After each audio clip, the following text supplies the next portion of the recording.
Hello, everyone, and welcome. We're going to get started in just 1 minute.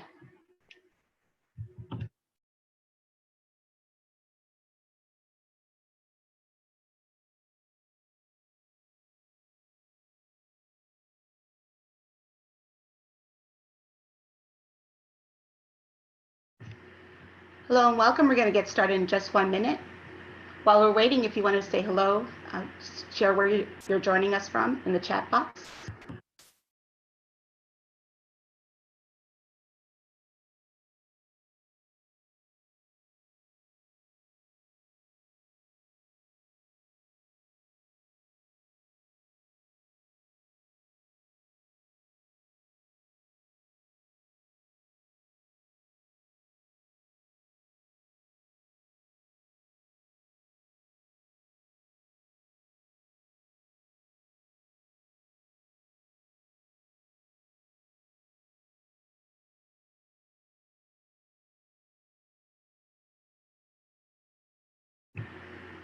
All right, looks like we have people joining us from all over the country. Excellent. We're going to go ahead and get started. Welcome, everyone. Again, your phone line is muted. This webinar is being recorded, and a link to the recording and slides will be shared afterwards. Welcome again to our webinar on social emotional learning at a distance. My name is Leslie Gabay Swanston. I'm the Director of Program and Systems Quality at the National Summer Learning Association. Before we get started, here's an overview of our discussion today. First, I'll share a little bit about NSLA for those of you who are unfamiliar before we hear from our expert panel. After that, we'll have some time for questions from the audience, and then we'll wrap up with some announcements.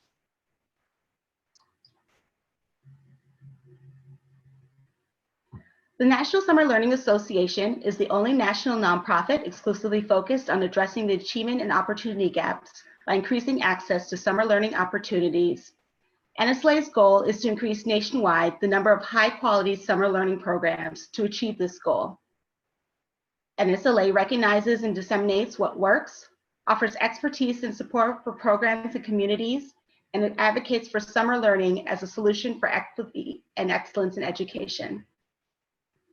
NSLA's work is driven by the belief that all children and youth deserve high-quality summer learning opportunities that will help them succeed in college, career, and life.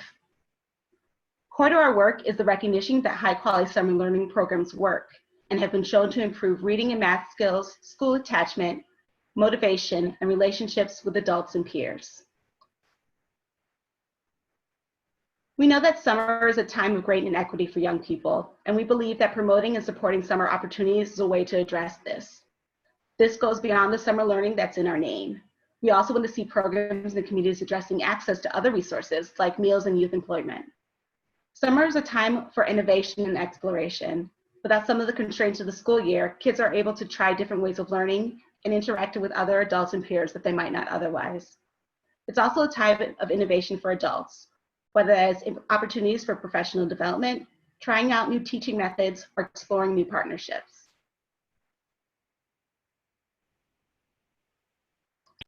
I'm happy to welcome our first panelist, Sherry Raven, Director of PSELI Implementation at CASEL. Sherry? Thank you, Leslie. It's a pleasure to be here today. So PSELI, PSELI, is not a pasta. It is actually a research study that is now going into its 4th year of work, talking about what happens when in-school time and out-of-school time partner together to build social emotional skills for students. And how can that happen in partnership? What we're learning is that it can happen, and that partnership between a campus and its out-of-school time providers can be a great benefit to students and their social and emotional development.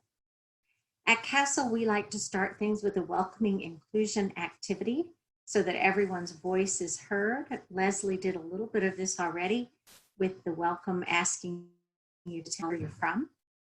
Now I'm going to ask you to use the chat box again in a minute and think about what social emotional skill have you been using a lot in the last few weeks to support adults and young people in your work. As you type, I want you to wait and don't hit enter. So just type in the box first. What social learning skill or how are you using your social emotional skills to support students and adults?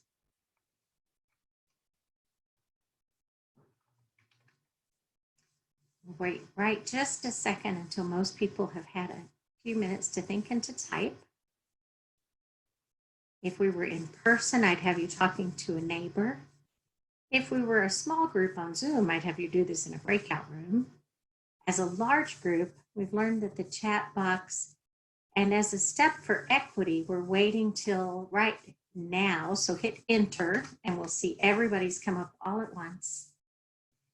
And asking people to wait and then hit enter all at the one time ensures equity of voice, and it also gives people who are introverts a second to think before they type, instead of that quick thinking, quick speaking extrovert beating you to the box and then you start reading instead of typing your own.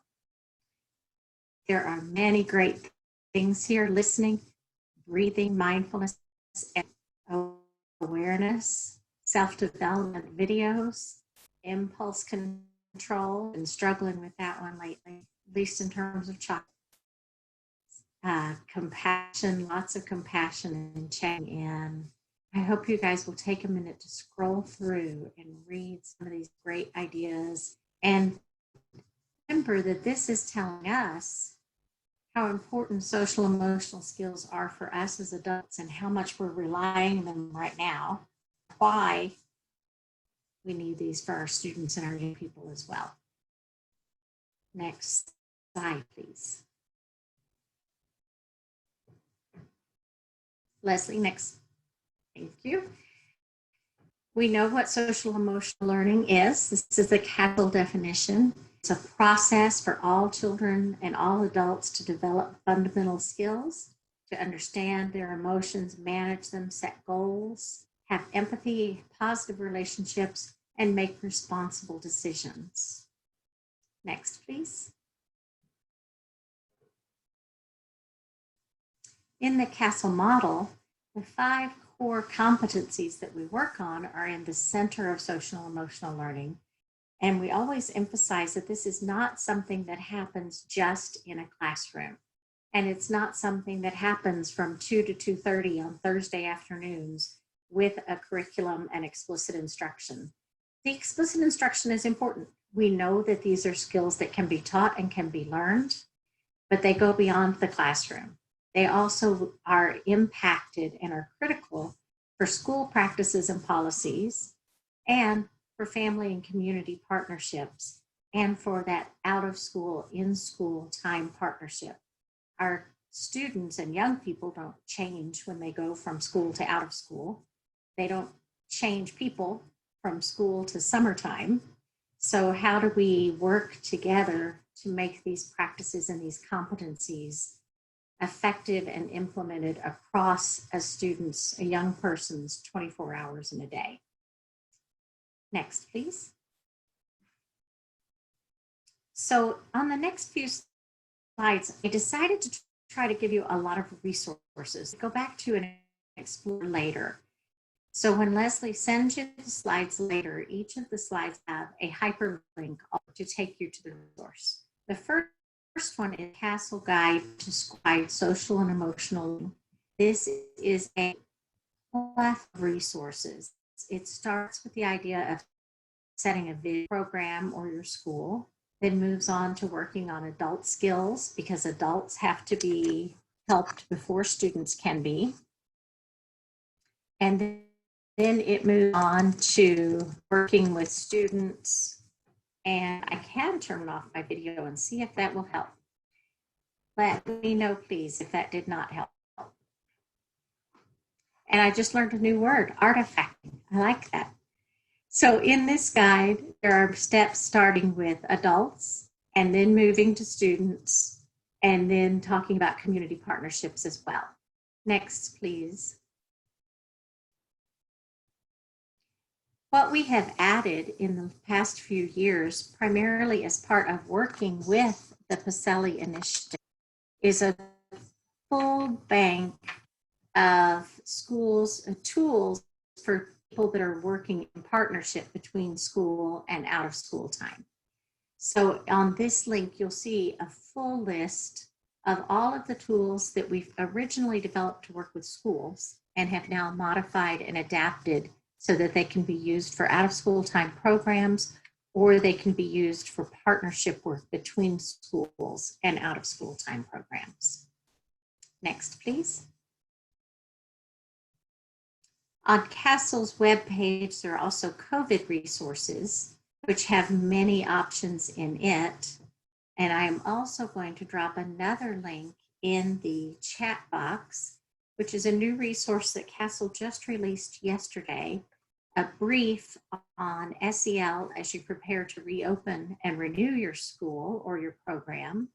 And this brief will be followed in July by a toolkit that's being developed, kind of moderated by CASEL, but contributed to by many different organizations, the Forum for Youth Investment, the Chicago Consortium of School Reform Research, and many others. So a collaborative toolkit, as it were, will be coming out this summer to use as well. Next, please. What we know from this time away, and what we have always known for some time, is that the need of young people and adults for belonging and for routine are paramount. And we know that as we restart programming, we will see even more need for that belongingness and safety to be fulfilled. One way that CASEL recommends doing that is with the 3 signature practices. So every session starts with a welcoming inclusion activity. There are interactive activities in the middle of a meeting or a webinar. And then there's an optimistic closure to end with a reflection or a looking forward. What we've heard more and more during time that kids are away from school and they're doing lessons or meetings or things by video is that it is this need for belonging and routine that we can most easily fill and teach those social emotional skills.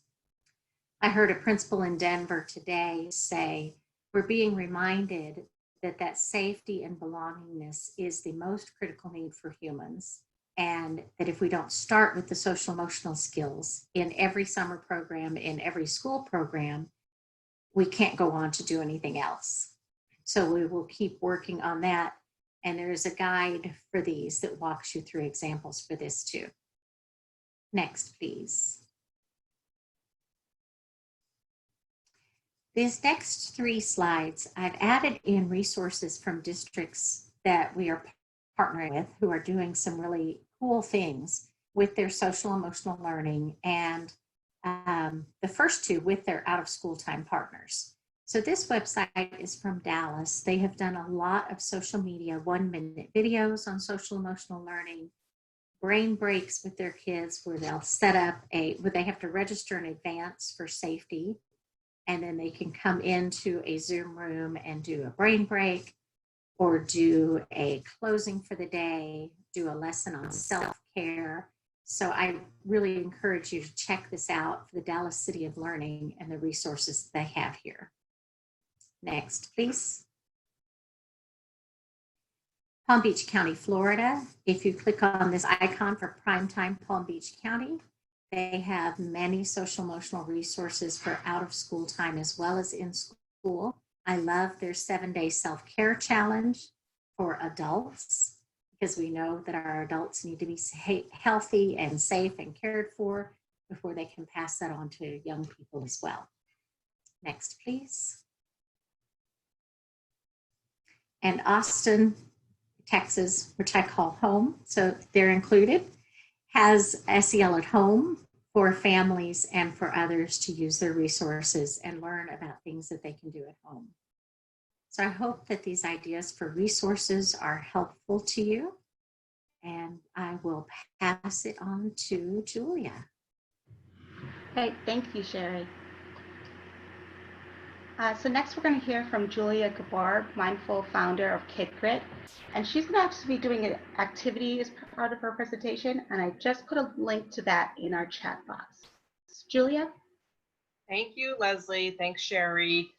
CASEL is my heart belongs to CASEL. If it weren't for CASEL, we wouldn't have been able to create some of the work, most of the work that we're doing right now.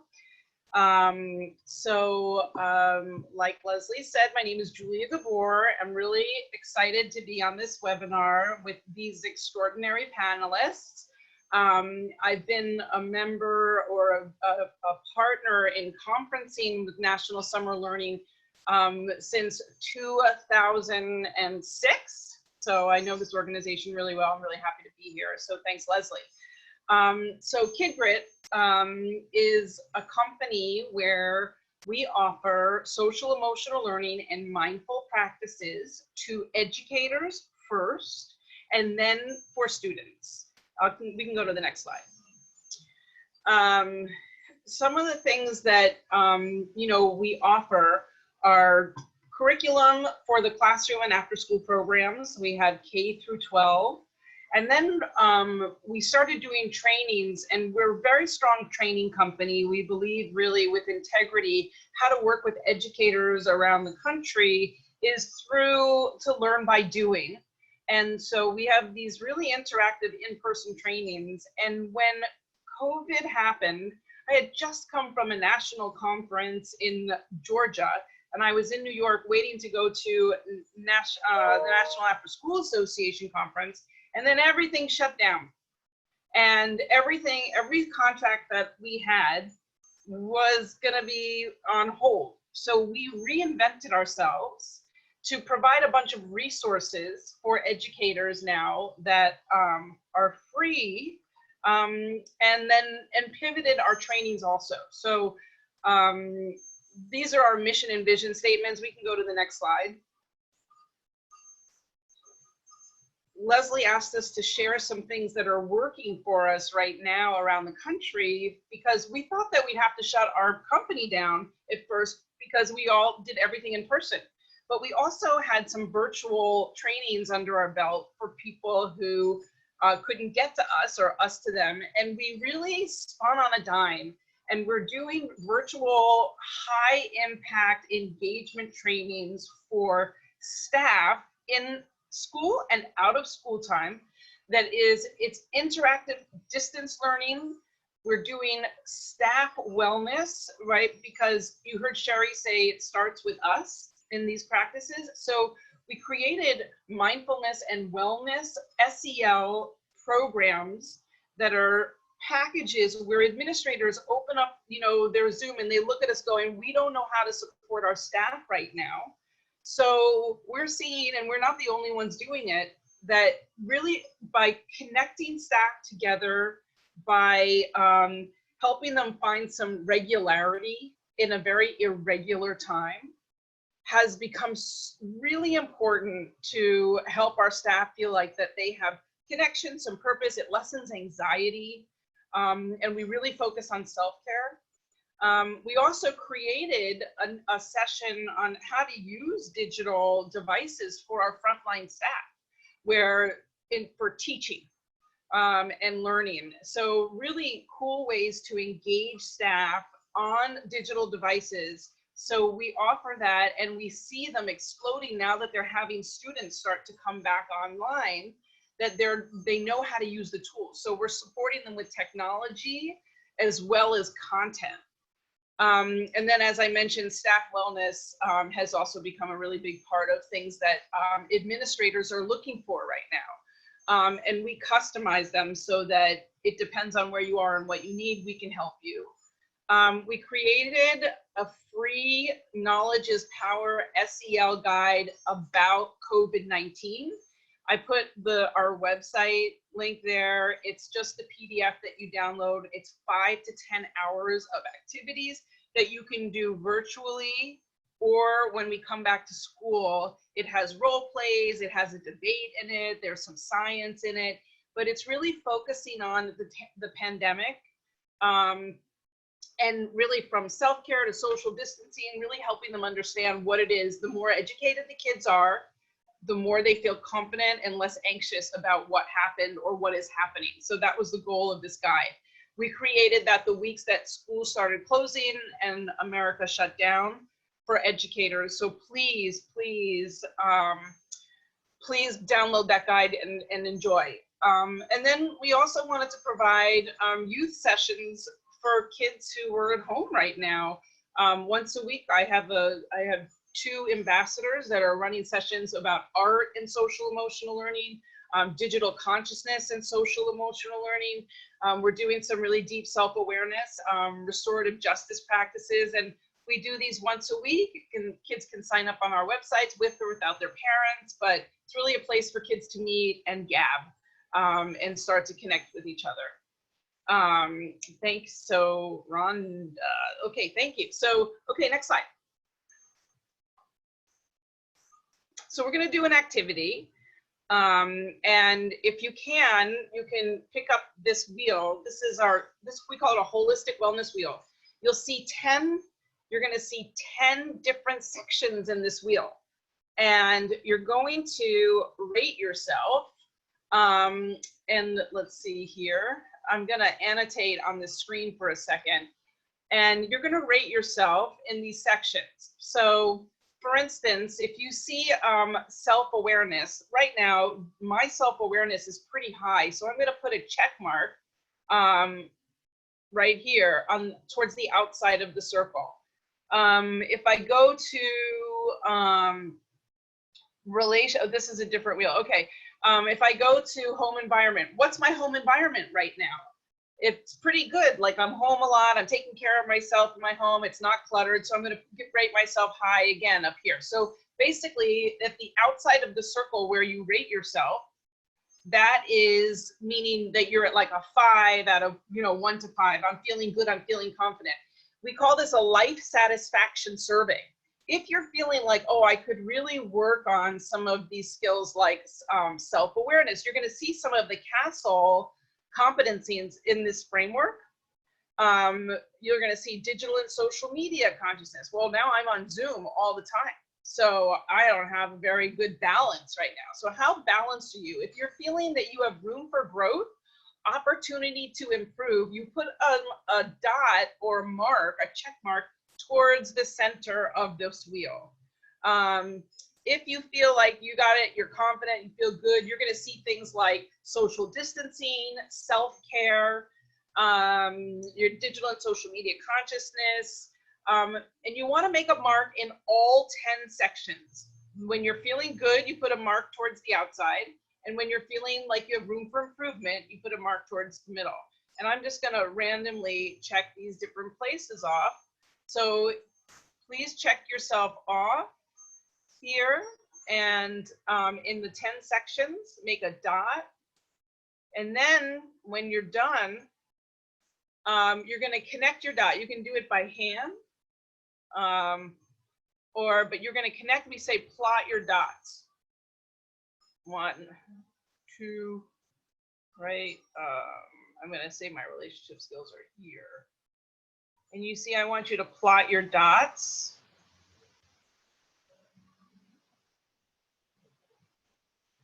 Just take a look at what you're starting to see. Okay, MJ, Gran, I don't know what you're missing, but stay on the website as soon as it opens. And if you give it like 5 seconds, there's going to be a screen that pops up for you to fill it out. So try it again. And we'll put my name in there too. So if you don't get it, my email, we'll get it to you. So again, staying with this activity right now, I want you to plot your dots and take a look and just what are some of the observations that you're starting to see? You can throw it in the chat box. Like, what do you start to see? Like uneven circle.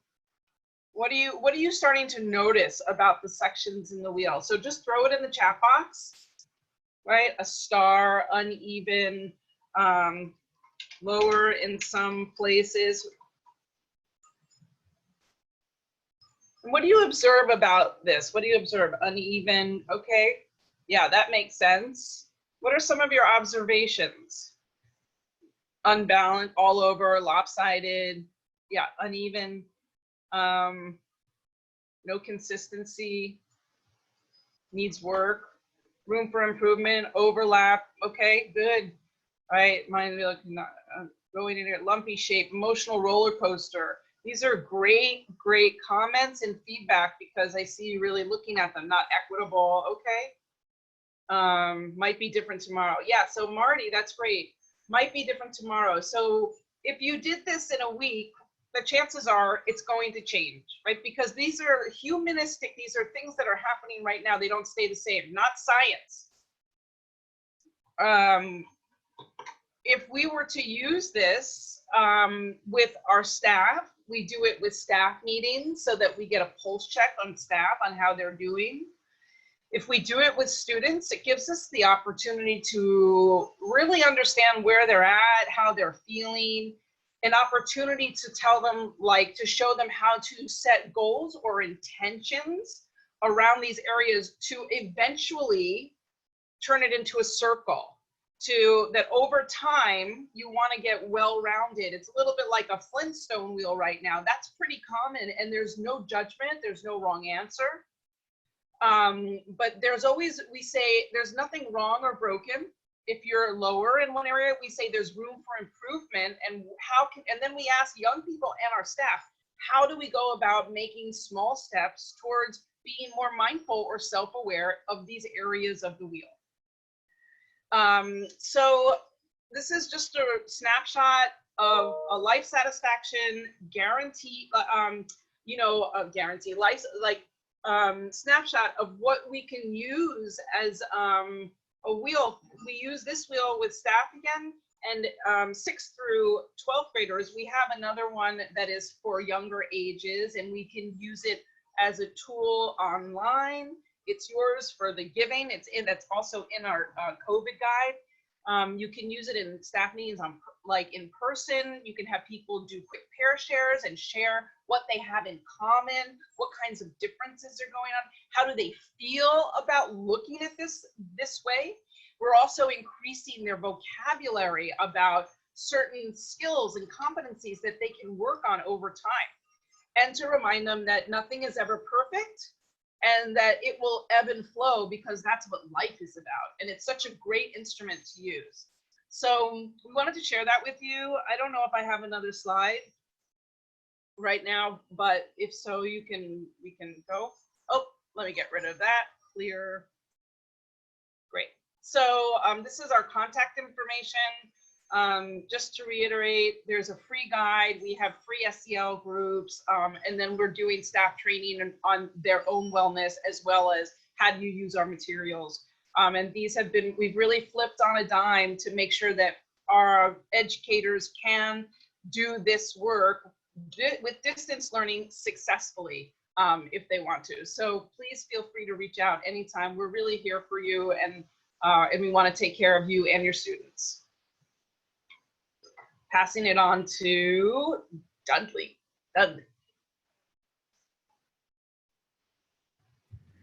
Thanks, Julia.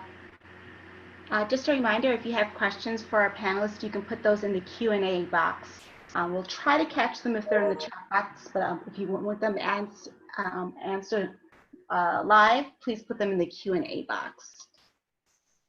And finally, we'll hear from Dudney Silla, Program Director at Mentor. Dudney? Yes, thank you so much, everyone. Thank you for having us. My name is Dudney Silla. I'm Program Director at Mentor, overseeing, supporting a range of our special projects, including our work on informal mentoring, education, workforce, and a variety of trainings that we provide in the field and with our partners. Next slide. So our why at Mentor is to close the mentoring gap and drive equity through quality mentoring relationships for young people. And we know that with everything that's happening right now, it is so important to be able to maintain positive and healthy connections and relationships, and that those relationships often play a huge role in the support of social emotional learning for our young people. You know, Mentor was created to expand opportunity for young people by building up the youth mentoring field through these 4 pillars, through prioritizing quality, ensuring local field leadership with the work that we do as one mentor, collaborating with our 24 affiliates across the country, supporting mentoring as a movement and as a way of providing support systems for youth, and then collaborating with systems in education and in workforce to really help create relationship-centered cultures, youth-centric cultures, cultures that are culturally responsive, and knowing that social emotional learning is really at the heart of a lot of that work. Next slide, please. And so one of the resources I wanted to highlight is a guide that we had the opportunity to collaborate with educators, programs, researchers, practitioners, to develop this guide on the intersection of relationship building, mentoring, social emotional learning for adolescent youth, particularly in out of school time. So please check out our website for the full guide, the executive summary. We also have a tip sheet for practitioners in there, and it includes research, case studies, literature review. And some of the key takeaways that I wanted to highlight today was, this guide really emphasized through the research how important it is to have mentors in the life of young people because of the way that they can provide social and emotional skill development through unconditional positive regard, encouragement, consistent positive interactions, meaningful feedback, and through fostering trust. And so that makes this current time in particular really important to figure out ways to allow mentors and positive adult role models to help them to stay connected as best as possible with youth, and model SEL through even their own reflection during this time and their own self-care practices. I noticed earlier in the chat, there were a lot of examples of self-care practices that folks are doing, and being able to have young people really being able to be exposed to mentors and their peers doing these things during this time is really important. In the guide, we also talk about how activities that foster understanding and belonging and connectedness are more important than ever for young people's social emotional development. And we don't want those practices to be cut off. And so finding ways to still encourage young people to connect with their peers at this time, have conversations with mentors where they can talk about their identity and their experiences even during this time. What COVID has helped bring to light is not only the need for connection, but we're also seeing some difficult conversations happening nationwide about systemic inequity, and being able to create spaces where young people can process and think through those things as they see adults around them struggle. We're seeing issues around poverty and gender and race in our culture. And these are things that young people are exposed to, and being able to have relationships with adults to process these things as they're seeing them is really important. Also in the guide, we talk about supporting adult mental health and cultural competence and ethnic identity development in mentors and in adults so that we can be in best position to support youth. So you taking care of yourself, collaborating with your staff on learning and professional development and making sure each other is okay is all really crucial in how we're able to show up for young people during this time. And also engaging directly with the web of support around the young people as well, such as parents and guardians, and involving them and getting their feedback as we navigate different strategies to stay connected to their young people and to let the family know that we as programs are still there for them as well during this time.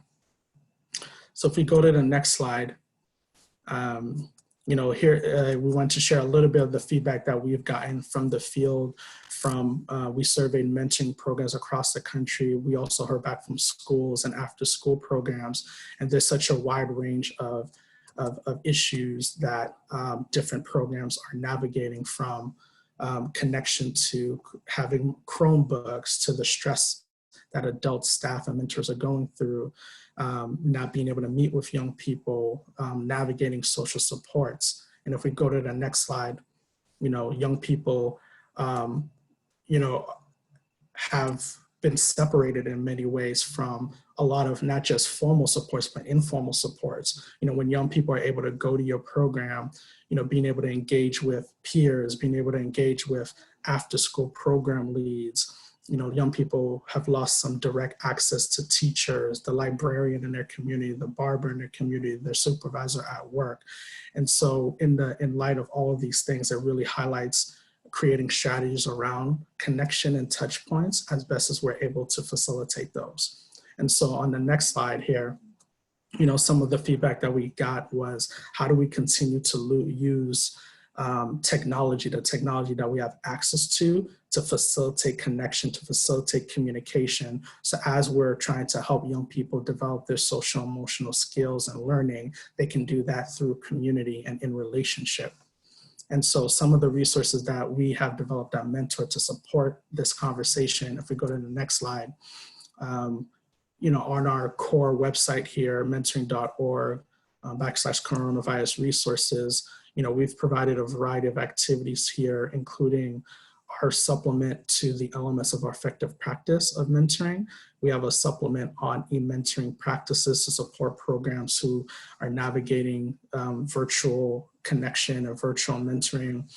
We've developed a text-based messaging resource, which we created for mentors and adults who are trying to figure out different ways to stay connected to young people and thinking through, if we don't have internet, how can we stay connected through mail messaging, through text-based messaging, through a wide variety of means, both within but also outside of certain online platforms. And so that text-based messaging resource we'll share out with everybody, because we think it's a great way to be able to prioritize connection at this time.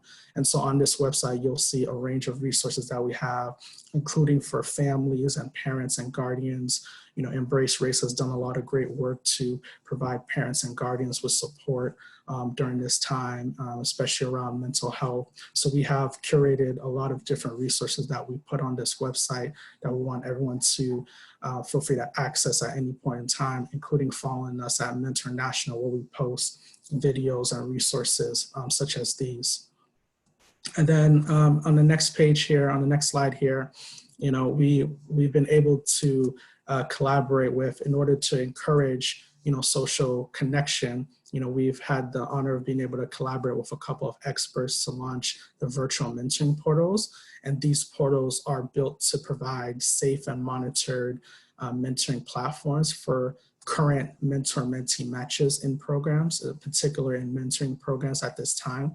And I-Could-Be is one of the leading experts on virtual mentoring, and Cricket Together as well. And we've collaborated with both of them to create this platform so that both youth ages 13 and up, as well as young people 12 and under, have both unstructured and structured communication support through the platform.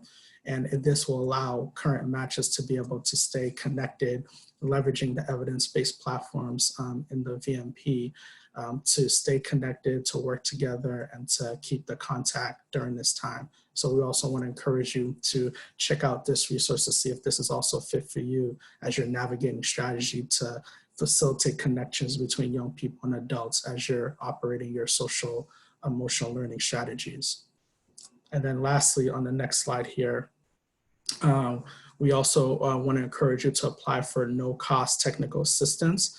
Through our collaboration with OJJDP National Mentoring Resource Center, we're able to provide support for programs around training and monitoring in a virtual world.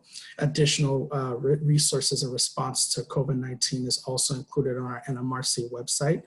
And so if you're engaging with youth 18 and under and need support around things like how do we train virtually, how do we adapt our policies and practices, what are our plans in the short term and in the long term in terms of providing social emotional support and redesigning our programs and strategizing, our affiliate network across the country and our technical assistance providers are available to provide specialized support around the VMP, but also to strategize with you for other creative ways that you can work with adults in your programs, your staff, adults in your community, to make sure that we continue to build and sustain a web of support around young people, because we know that with social emotional learning, it's so important to have those relationships around you and have those models and have folks being able to see you and honor you. So we want to provide these resources to assist in that journey.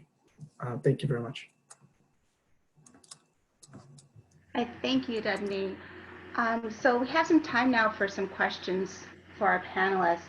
And actually, this is just a time for all of us to share. If you have resources that you're using yourself, feel free to share that in the chat box. Make sure that you're sending it to all panelists and attendees so the rest of the audience can see those resources as well. We're going to have some questions. If you have a question that you would like to ask the panelists, please put that in the Q&A box. So we do have a question here. What platforms do you use to create a safe space for young people to communicate with one another? So do you have any suggestions for platforms that people can use, that young people can use to communicate? Is this, for clarity, is this for online for distance learning or in the classroom, or do you think both? I believe probably the first, or believe they're asking about distance learning first. Mm-hmm. Somebody in the chat box is suggesting the Google Suites. Yeah, we've seen a variety of different platforms used, from Google Suite to WhatsApp to Zoom. I think it's really important for each program to really look deeply at the different offerings to make sure that you feel comfortable with the safety and security of it. I know that Zoom has created more and more safety procedures, especially with structured breakout rooms, and has some layers in there to allow adults on the platform to monitor it. I think in whatever context you leverage it, it's important to still have staff involvement so that you have that layer of facilitation as you're bringing young people together on the platform. Is still really important. Mm-hmm. We have another question for Dudney. What would be a sample topic and form in your text-based content, and how often do you message out? Yeah, that's a great question. I think how often you message out, you probably have to fill that out with the young person. I think it's always great to be able to check in with them about, hey, how often would you like to hear from me? Once a week, twice a week. It'll probably be a little bit different depending on the young person you're talking to. And so working and collaborating with them on the cadence, I think, is really important. And with the text-based messaging, it can be a little harder sometimes with text-based messaging to sort of go into some of the depth and detail of different topics. But we think text-based messaging is really important for just open-ended questions, open-ended questions about what the young person is processing that week, how are they doing, the resources they're navigating, being able to leverage things like emojis and GIFs, to create, connection and to facilitate fun and humor during those times as well. Some mentors have used appropriate self-disclosure to let mentees know that they understand their perspectives and what they're going through, and sharing a little bit about, what they're going through and how they're perceiving the inequities that are going on as well. And so, during these tools, really what we encourage is to try to avoid language that could be easily misunderstood. And so sometimes sarcasm, for example, can be difficult over text-based messaging, but having open-ended questions and things of that nature to assist you really allows for connection. Great, thank you.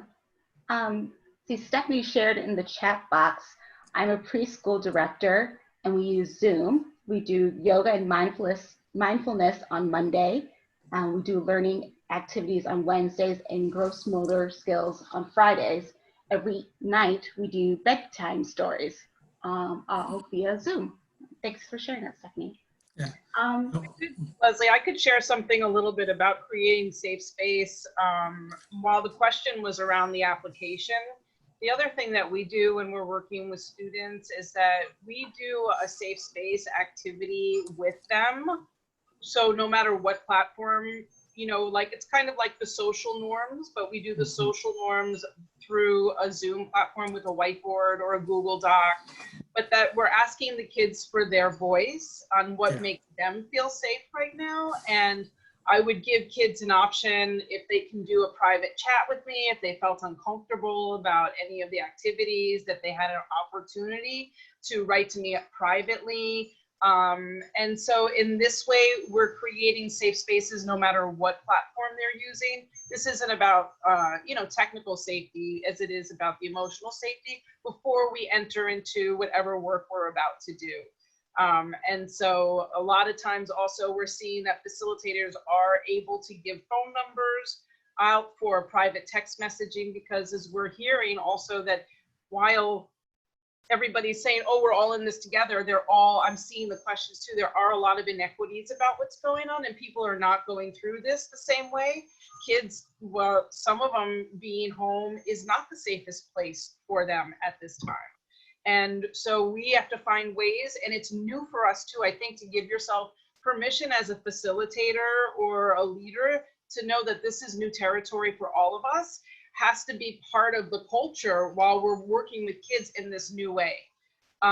So I just, in terms of a safe space, there are other ways to work with it. It doesn't always have to be on the technical part of the application. Great. Any other ideas on addressing the digital divide as we move to virtual learning? And I think part of it too is really trying to, one of the things we try to encourage is having two slightly different plans. One which is the short-term plan given the current situation, and one is a longer-term plan. I think it can be very difficult to sort of switch your program and your goals, and that has to be done, very carefully long-term. But in the interim, really it's starting with what you have access to, and really looking closely at your policies and procedures, and really figuring out how to edit your policies and procedures in a way that allows for safety, allows for that connection, and is in alignment with your goals. So there are some programs that might pivot to things like leveraging phone calls to the home a little bit more often, or leveraging mail-based processes. We had one program on a webinar that was able to send some self-care kits, over a period of time to young people after getting permission from the parent, things of that nature. And so it's really about starting with what is the connection that you have right now, and then how you collaborate with the family in order to do that in a safe and a responsible way. And so getting feedback from the community, feedback from the families, feedback from the parents can assist with coming up with the best strategies for facilitating that connection. Thank you. And I was going to mention that a lot of the work that Dallas has done in particular in trying to work across the digital divide is to put a lot of their things on Facebook and on Instagram, instead of it all being through an app or students having to have access to Zoom necessarily. So they'll do a lot of short reading a story or doing an activity together on Facebook Live or on Instagram, and then post it on YouTube also, so that young people can do it on their phones and don't have to be on a computer for it. Do you have any strategies or resources you suggest for supporting students with cultural or language barriers?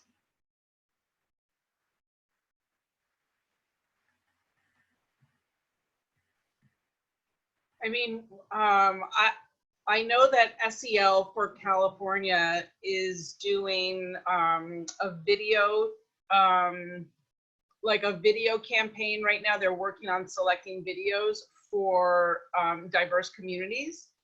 And I don't think that they're released yet, but that I know that because we sent in 3 videos in Spanish mostly for parents and kids working at home. So they're on YouTube for us. So we don't know if they'll use ours, but I know that they're doing some work for diverse communities. All of we work with a school district that works with a very high population of ESOLs and or ESL students. And we find that our work is really manageable. Our content is really easy for ELs to digest because they're working with openness and vulnerability and their voice, and we let them do it in in whatever language they're speaking. So I think that a lot of the SEL work that's out there is easy to work with. You know, if you can translate it yourself, if it's not written in Spanish. But there are, I know CASEL has a lot of Spanish resources on their website, and I mean, there are SEL resources. You have to just search for them, but I know CASEL is one, and we'll have some videos in California soon. Somebody mentioned in the chat box that Zoom has a closed caption feature that his wife uses. So something to know about. We have a question about recruitment. How do we recruit students to our program without adding to the pressure on parents to use another tech platform? Any thoughts on that? Or just engaging with parents in general?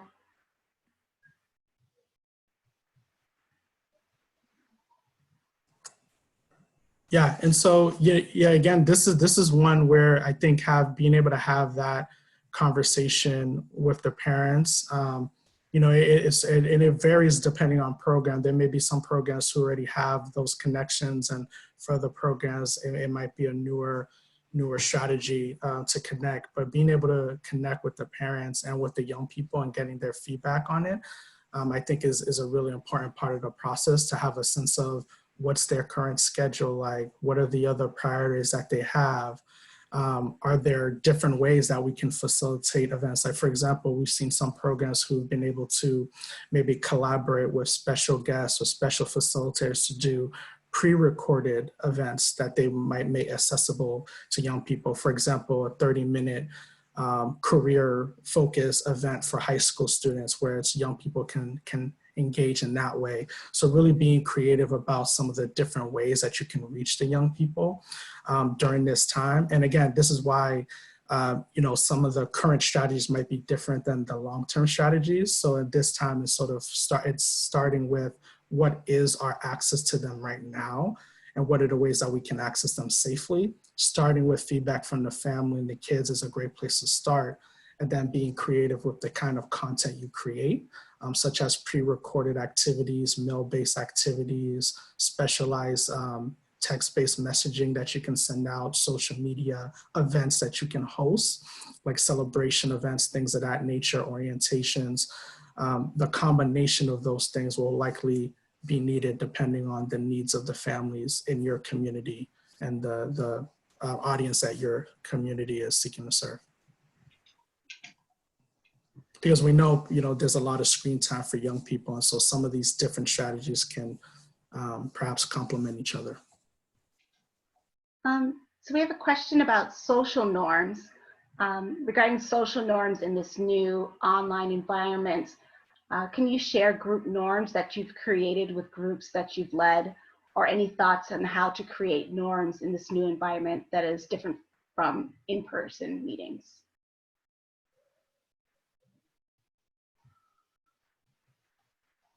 Or would they be different? I think, okay.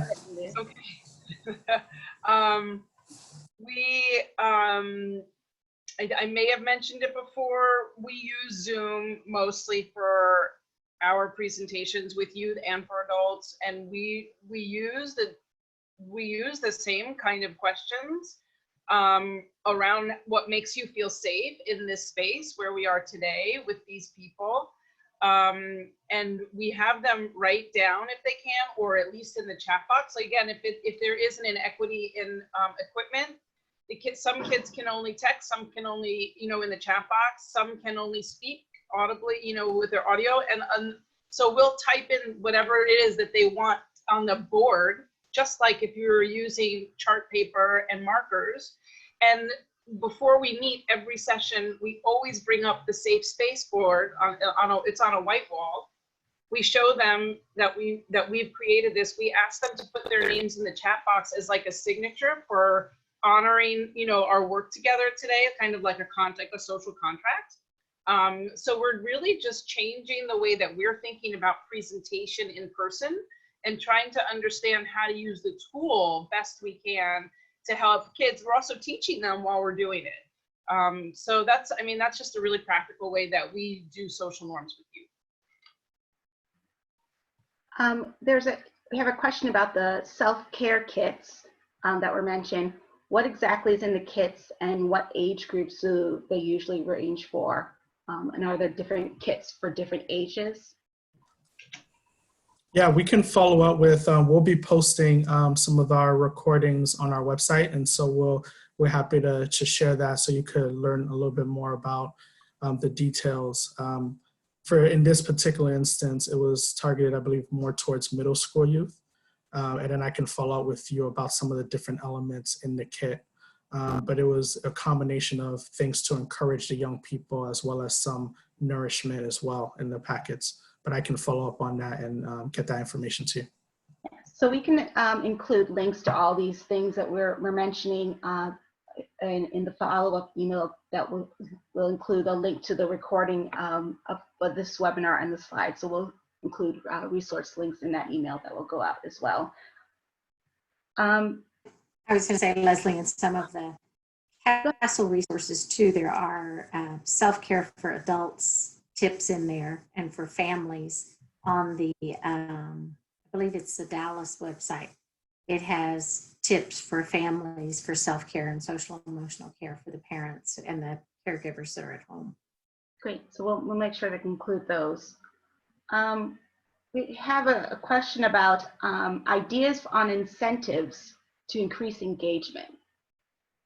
So any ideas to share?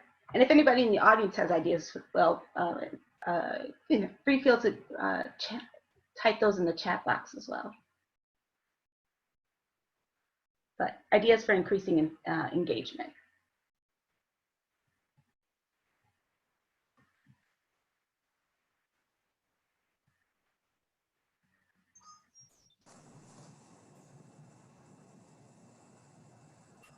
It looks like we have a couple great ideas in here in the chat box too, related to raffles.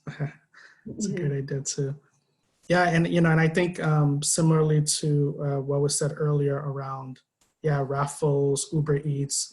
There was one program, our great affiliate, Mentor Maryland, told a story of a program where the program facilitated a virtual pizza party with the young people.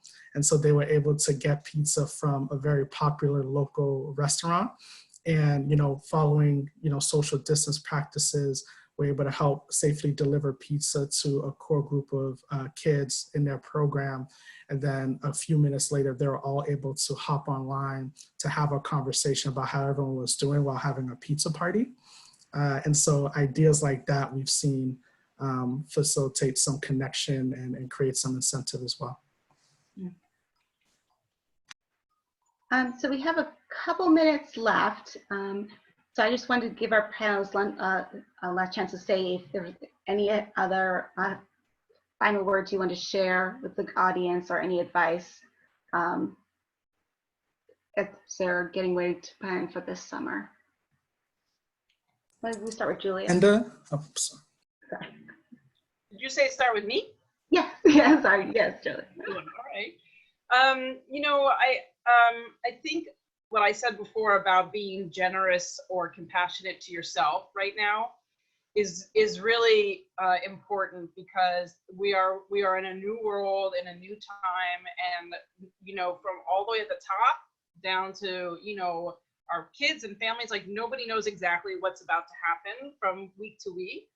So I think that as you venture into summer programming and out of school time programming, that being patient with yourself while you're trying new things and learn to be curious about learning again, and to be flexible. I think that when you run staff in a new time and you're leading staff and you're thinking about flexibility and curiosity, it really helps support us in this new time, because our kids will come. I wrote it in the chat box. If your work is engaging, and if we're going to do distance learning, it must be it's still student driven. It's still student voice. And we just want to create a place for them. And remember, like, social emotional learning doesn't have to be a 45-minute lesson on how you're feeling today, right? We can do these quick pop-ins and check-ins, and then do all these other like dance parties and lunch and brunch, like these other things. and that you embed it into your lessons, whatever you're doing, math or science, that you're doing some kind of check-in or touch point. So to be creative and flexible, I think will be the most important thing right now as you're going forward. Thanks, Julia. Dudney? I have to follow Julia. I'm in trouble.